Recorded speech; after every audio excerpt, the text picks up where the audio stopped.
میں تو دیکھیے شروع دن سے یہ کہہ رہا ہوں کہ میرا شکوہ شکایت بنیادی طور پہ یہ نہیں ہے کہ 14 سال کی بچی کی شادی ہے یا 18 سال کی بچی کی شادی ہے یا 16 سال کی بچی کی شادی ہے یا 11 سال کی بچی کی شادی ہے. میرا بنیادی گریونس اس وقت بطور پاکستانی ایک شدید قسم کی جوڈیشل کنفیوژن سے ہے. میں سپریم کورٹ کے آپ کو فیصلے دکھا دوں گا جو ایک دوسرے سے تضاد رکھتے ہیں, فیڈرل شریعت کورٹ کے فیصلے دکھا دوں گا جو ایک دوسرے سے تضاد رکھتے ہیں, ہائی کورٹ کے فیصلے پڑھواؤں گا جو ایک دوسرے سے تضاد رکھتے ہیں, اور لو جوڈیشری کے بھی فیصلے تضاد رکھتے ہیں. یہ جوڈیشل کنفیوژن کیوں ہے؟ کیا وکیل کے چینج ہونے سے فرق پڑ رہا ہے یا جج کے چینج ہونے سے فرق پڑ رہا ہے؟ جب قانون سیم ہے تو اس کا اطلاق بھی سیم ہونا چاہیے. ہم تو اس کیس کے ذریعے چاہ رہے ہیں یا باقی جو کیس فالو کر رہے ہیں کہ ایک یونیفارمٹی آئے, ایک اپروچ آئے. والدین کو پتہ تو ہونا کہ کس عمر کے اندر ان کا بچہ ونڈریبل ہے, کس عمر میں ان کو انصاف ملے گا اور کس عمر کے اندر وہ انصاف کی کوئی امید نہ رکھیں. یہ نہ ہو کہ ارے فلانے کیس میں یہ ہوا تھا تو اس جھوٹی امید کے اندر کوئی اپنا کیس پرسو کرے اور اس کیس میں نہ ہو. کیوں؟ کیونکہ یا تو وکیل مختلف ہیں, یا جج مختلف ہیں, شہر مختلف ہے, یا قدریں مختلف ہیں. قانون ایک پارلیمنٹ نے بنایا ہے, اس کا اطلاق بھی ایک سا ہونا چاہیے. جوڈیشری بھی پاکستان میں یونیفارم طریقے سے کام کرنی چاہیے اور انٹرپریٹیشن بھی جوڈیشل جو ہے وہ کنسسٹنٹ ہونی چاہیے. ہم یہ نہیں کر سکتے کہ فلاں کیس جو میڈیا پہ بہت ہائپ لے گیا اس میں کچھ اور فیصلے ہیں, اور فلاں کیس جو ہائپ نہیں لے گیا اس میں کچھ اور فیصلے اور باقی ساری چیزیں. اور یہ ہمیں بطور معاشرہ, دیکھیں میں بھی بطور وکیل ایک سرونٹ ہوں کرمنل جسٹس سسٹم کا, تو ہمارے لیے بھی تکلیف دہ بات ہے چونکہ ہمیں بھی جوڈیشل کنفیوژن کی وجہ سے پریکٹس میں کنفیوژن ہوتی ہے کہ ہم اپنے کلائنٹ کو کیا ایڈوائز کریں گے. تو یہ اس کیس سے ہٹ کے نہیں, میں جنرلی بات کر رہا ہوں. چونکہ آپ ہی کے علم میں ہے کہ پچھلے جون جولائی کے اندر خاص طور پہ بہت سارے کیس نمایاں ہوئے. کچھ کیسز میں تو بچیوں کو جن پہ کلیم تھا کہ 11 سال کی سیٹ ایٹ لبرٹی کر دیا گیا, ان کا میڈیکل کروائے بغیر.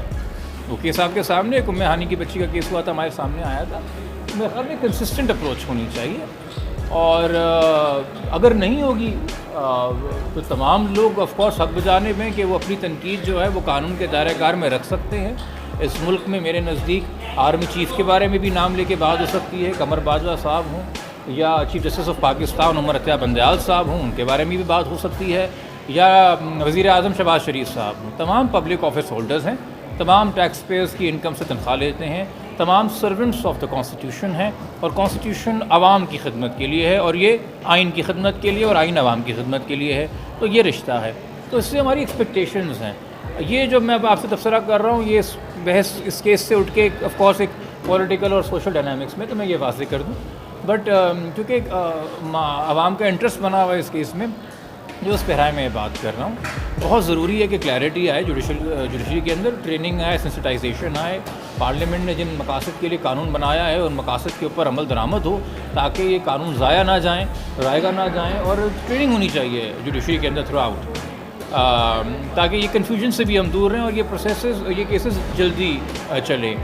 یہاں پہ ہمیں کم سے کم اس کیس کے اندر جو ایک اچھی بات ہے کہ یہ کیس ایک اسپیشل عدالت میں, ایک جینڈر وائلنس کورٹ میں چل رہا ہے, تو یہاں پہ جو ٹریننگ ہے, سینسٹائزیشن ہے, اسپیشلائزیشن ہے, وہ آف کورس باقی عدالتوں سے مختلف ہے.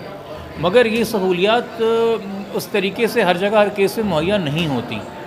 تو اگین اگر یہاں ہمیں اسی نظام سے کوئی اچھی چیز مل رہی ہے, ہماری تو خواہش ہے پورے پاکستان. صاحب والدین کی طرف سے ملاقات کی بچی سے کیوں نہیں درخواست دی گئی؟ کچھ لوگ سوال کر رہے ہیں کہ والدین بھی تو چاہتے ہیں درخواست دے سکتے ہیں عدالت سے. میں ان لوگوں سے ملنا چاہتا ہوں جو ماں سے زیادہ بےتاب ہیں اور باپ سے زیادہ بےتاب ہیں بچی سے ملنے سے. عجیب سا سوال لگتا ہے مجھے کہ لوگ سوال کر رہے ہیں کہ ماں کیوں نہیں مل رہی, باپ کیوں نہیں مل رہا. یقینی طور پہ وہ آپ سے زیادہ بےتاب ہے, ان کی سگی اولاد ہے, آپ تو اس کو آبزرو کر رہے ہیں, مگر ان کے تو کیا کہتے ہیں جگر کا ٹکڑا ہے. کچھ وجوہات ہیں, جب میٹرز قانون میں ہوتے ہیں تو وہ لیگل اسٹریٹجی اس میں آتی ہے. وہ ساری چیزیں میں تفصیل میں بیٹھ کے تو میڈیا سے نہیں ڈسکس کر سکتا. جبران صاحب, لوگوں کا یہ کہنا ہے, دیکھیں یہ میں اس بات کا قائل نہیں ہوں کہ اگر کوئی کیس میڈیا میں ہائپ ہو گیا ہے تو جلدی طے ہو جائے.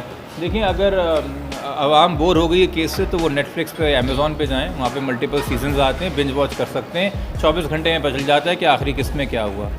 میں لوگوں سے جلدی کیا ہوگا, مجھے یہ تو چلیں آپ لوگ مجھ سے لوگوں کے سوال بڑے پیار سے پوچھتے ہیں, لوگ خود مجھ سے جیسا سوال پوچھتے ہیں پکڑ پکڑ کے, کیا ہو رہا ہے, کیا ہونے والا ہے, اچھا اینڈ گیم بتا دو کیا ہوگا. یہ کس قسم کا تجسس ہے؟ ایک بچی کی پوری زندگی کا معاملہ ہے, معاشرے میں قانون کے اطلاق کا سوال ہے, چھوٹے بچوں کی سیکیورٹی اور بچیوں کی سیکیورٹی کے حوالے سے مسائل ہیں. کیسز اپنی تواتر رفتار سے چلیں گے. جن عدالتوں میں ہم پیش ہو رہے ہیں اس میں murders, rape, gang rape, kidnapping for ransom, کون سے کیسز نہیں آتے؟ جسٹ بیکاز وہ کیس میڈیا پہ نہیں ہے تو کیا اس مظلوم کا غم چھوٹا ہے یا اس مجرم کا جرم چھوٹا ہے؟ تو یہ تو میں نہیں کہہ سکتا کہ عدالتوں کو فلانے کو پرائرٹائز کرنا چاہیے. میرے خیال میں تو عدالتوں کو کبھی بھی کسی بھی صورت میں کسی بھی کیس میں ذرا بھی میڈیا کا پریشر نہیں لینا چاہیے. ججز ہونے ہی وہی چاہیے جو ٹی وی آف کر کے فائل پڑھ کے فیصلہ کریں. سوشل میڈیا سے نہ ججز کو ڈکٹیٹ ہونا چاہیے نہ انفلوئنس ہونا چاہیے. ججز کو انفلوئنس ہونا چاہیے قانون کی کتابوں سے اور آئین کی خدمت کے جذبے سے, جو کہ کنسسٹنسی مانگتا ہے ہمارے نظام میں, جوڈیشل انٹرپریٹیشن میں اور قانون کے اطلاعات کے اندر. میڈیا ہائپ سے نہیں. میڈیا آج اس طرف ہے کل اس طرف ہوگا, کیا فرق پڑتا ہے. ٹھیک ہے.